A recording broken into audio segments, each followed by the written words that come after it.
So we define emotional abuse as involving any of the following: verbal abuse, yelling at you, insulting you, or swearing at you; rejection, constantly rejecting your thoughts, ideas, and opinions; gaslighting, making you doubt your own feelings and thoughts, and even your sanity by manipulating the truth. So we may have someone cursing you out, um, calling you names, swearing at you. Everything you do, they snap at you and say some of the most degrading and insulting things to you. That is verbal abuse.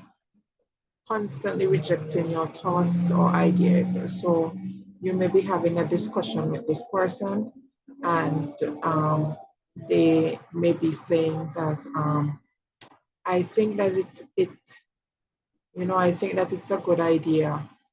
Um, or they may start a conversation by saying, today I was sitting in the office and I was wondering what we can use that space for.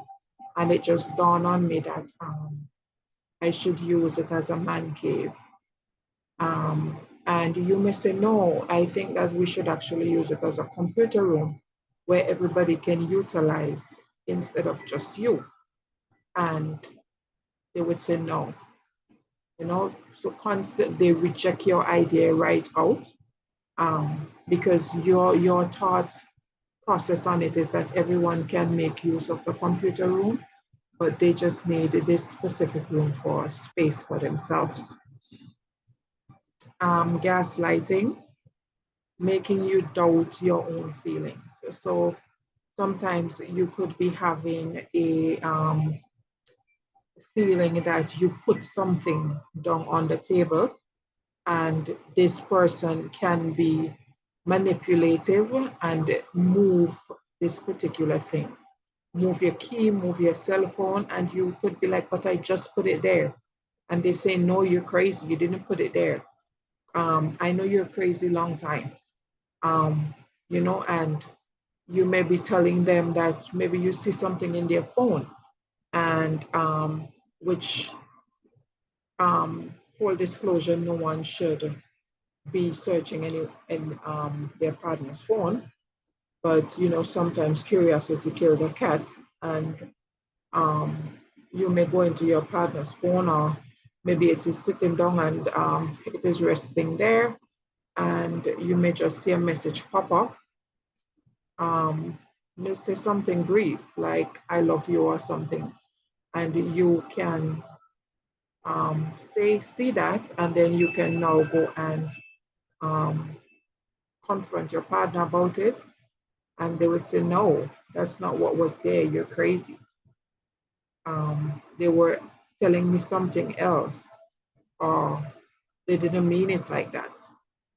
So they are trying to tell you what, trying to find a narrative that would best suit their level of the truth in what they want you to believe, but not what the truth really is. Okay. So next we have signs and indicators of emotional abuse. And the first one is control and shame. So name calling, where the person would call you stupid, you're a loser. They would assassinate your character. This usually involves the words yelling, patronizing, and public embarrassment. So sometimes we may see one partner may throw a drink in the partner's face, or yell at you in public. That is what we consider control and shame. Emotional neglect and isolation, where you will have threats, monitoring your whereabouts, digital spying, where they may check your internet history, your emails, your texts, your call logs, and they would make unilateral decisions where they would have control over finances, treating you like a child. Or whenever you get paid, I think the money should go into my account and not in your account, because you're not good with handling money. And I think that you spend too much money, and I am better at finances. Okay. The third one is humiliation, negating, and criticizing. So jealousy, they accuse you of flirting or cheating on them. Turning the tables, they say you cause their rage and control issues. They're denying something you know is true.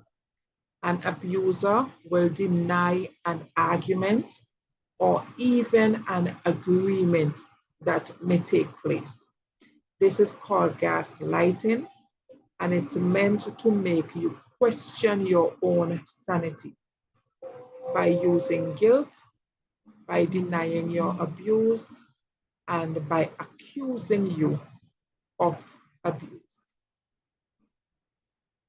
Then we will go on to domestic violence, or what we call domestic abuse, domestic violence. This comes in the form of psychological, physical, sexual, and financial. Psychological slash emotional, physical, sexual, and financial. The signs and indicators is low self-esteem, feeling that the abuse is their fault when it is not, physical evidence of violence, such as bruising, cuts, and broken bones, verbal abuse and humiliation in front of others, fear of outside intervention, damage to home or property, isolation, not seeing friends and family, and limited access to money.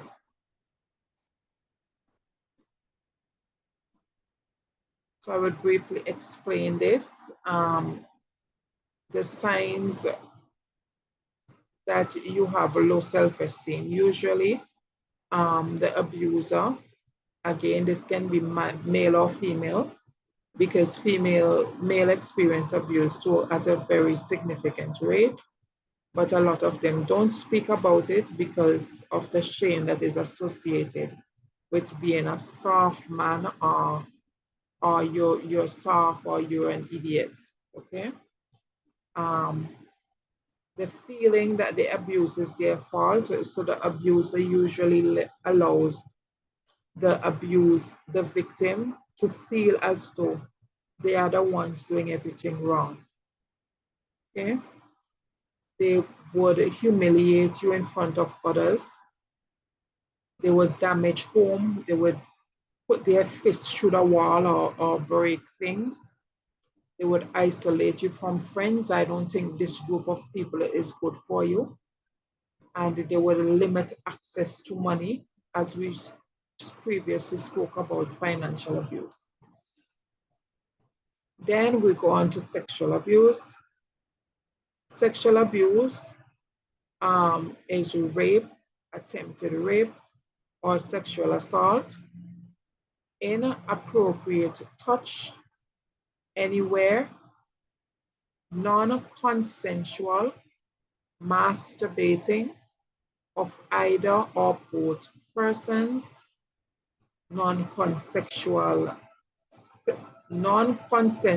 sexual penetration or attempted penetration to the vagina, the anus, or the mouth. Any sexual activity that the person lacks the capacity to consent to, inappropriate looking, sexual teasing, or innuendo or harassment, sexual photography, or forced use of pornography or witnessing of sexual acts, and indecent exposure. And we have the Me Too over here, where we see the movement which started in the US regarding the high profile rape cases, victims and abusers, where influential men were charged with sexually abusing and assaulting women. I think the Steve Harvey case as well was, sorry, not Steve Harvey, let me stop calling names before I get myself into trouble. But my apologies on that. The famous actor, I can't remember his name now, but he's in jail. Cosby he's currently in jail now because, and this was produced out of the Me Too movement.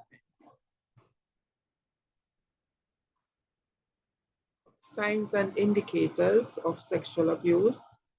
We have the bruising, particularly to the thighs, buttocks, and upper arms, and the marks on the neck. We have torn, stained, or bloody underclothing. We have bleeding, pain, or itching in the genital area, unusual difficulty in walking or sitting.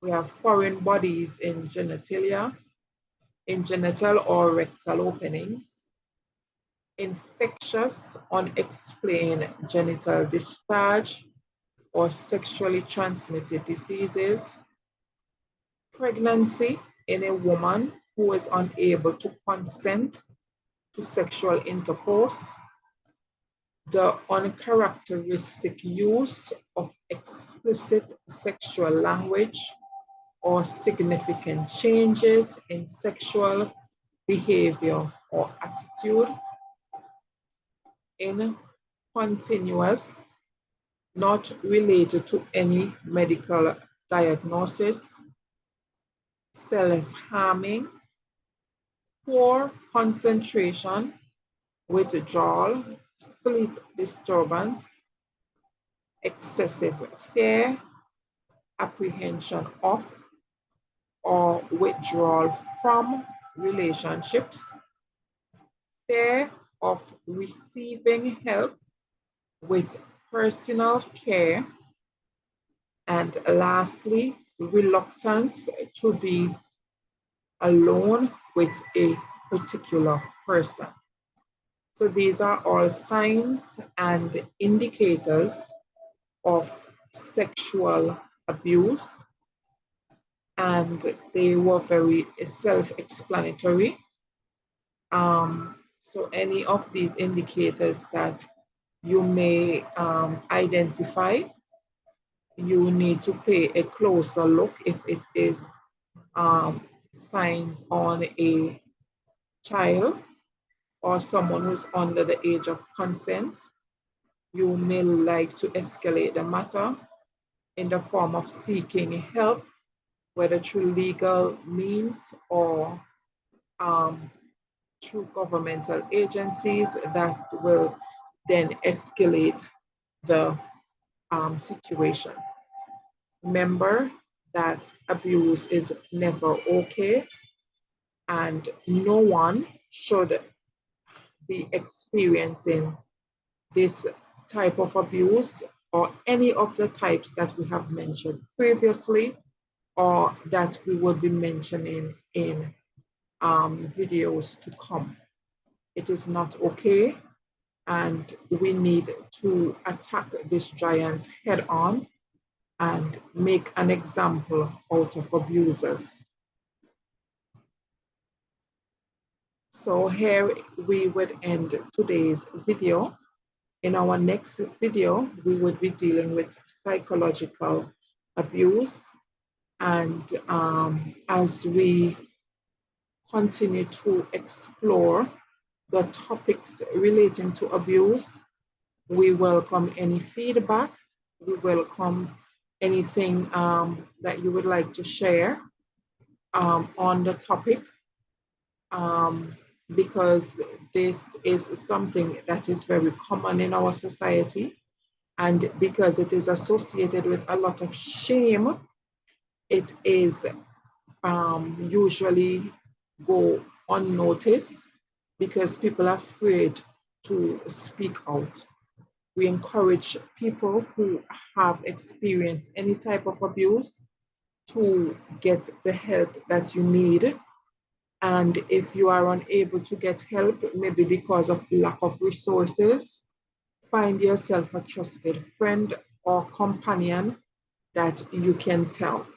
And we are appealing to these adults or these trusted people in our society that whenever someone comes and relays information to you regarding an experience, an abusive experience that they may have encountered, do not take this as an opportunity to shame them.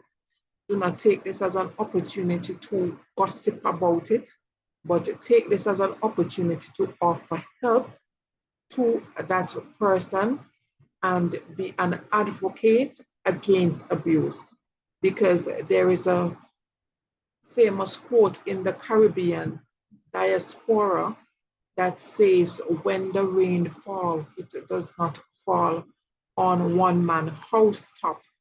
And that is simply saying that even if it affects me today, the rain may affect me today because my roof may be leaking, and tomorrow yours may be leaking. And the same rain that wet me today may wet you tomorrow.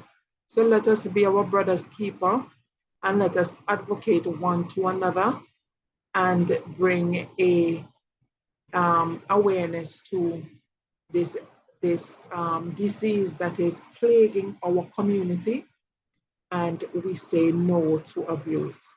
So until then, have yourself a wonderful, wonderful day. And remember, if you can't do good, don't do bad. We should all be a ambassador for what is good in our society, and it all starts with us. So have yourself a wonderful day again, and stay blessed. Bye-bye.